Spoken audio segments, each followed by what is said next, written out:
But Kevin Durant recently was asked, when GOAT conversations are had, how come he's never mentioned? And his reply was quite interesting. Because I went to the Warriors? Durant said, why shouldn't I be in that? That's the question you should ask.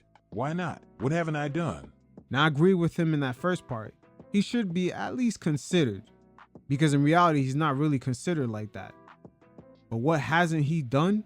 He has not responded to what Stephen Curry did in 2022 by not only leading his team during the regular season, but winning an NBA Finals without him.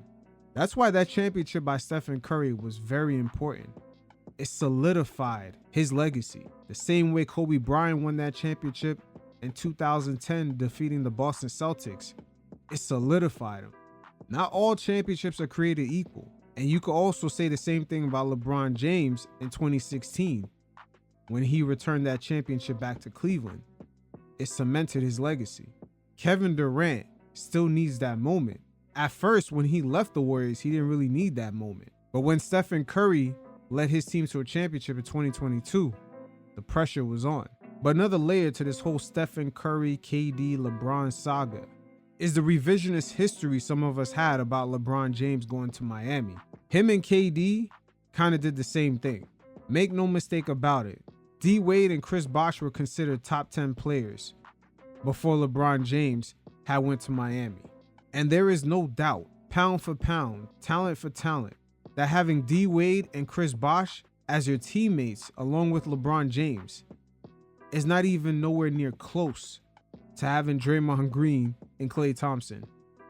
That is not even close, especially when you factor in LeBron James, which is pound for pound still a greater talent than Stephen Curry.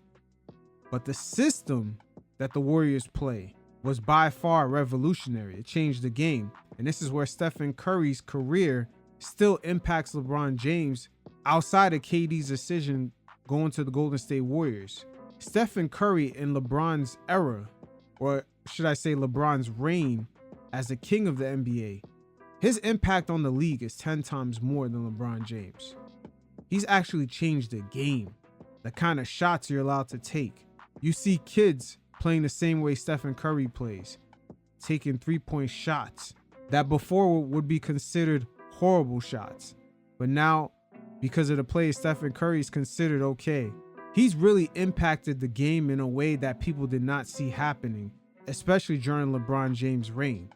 But going back to LeBron James joining the Heat, which is a very similar situation to what KD joined the Warriors. Let's not forget, the Miami Heat not only had D Wade and Bosh, they also were able to recruit Ray Allen to that team. And from season to season, with the genius Pat Riley up in the front office, they were able to get three-point shooters to surround LeBron James. Mike Miller, Shane Battier, Rashard Lewis.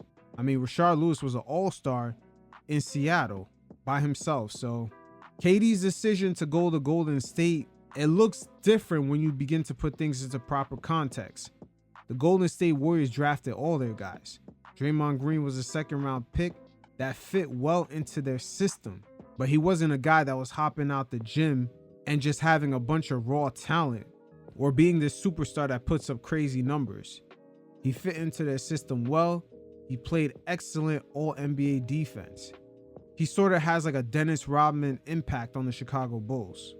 But this notion of Kevin Durant joining a all-star team is slightly overrated. It's slightly overrated, especially when you compare it to LeBron's decision of him joining up with D Wade and Chris Bosh.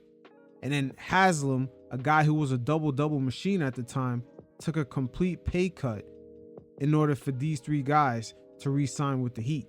So low-key, they had a player that pretty much qualified, I don't want to say for max money, but for a large contract, and he was taking almost a vet minimum. That's why they hung up his jersey in Miami and he stayed on the team throughout the years. They basically was paying him back his salary that he took a pay cut on.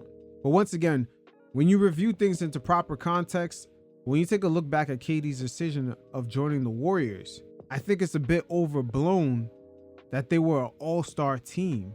They drafted all their guys. They happened to win 73 games because of the system that they were playing.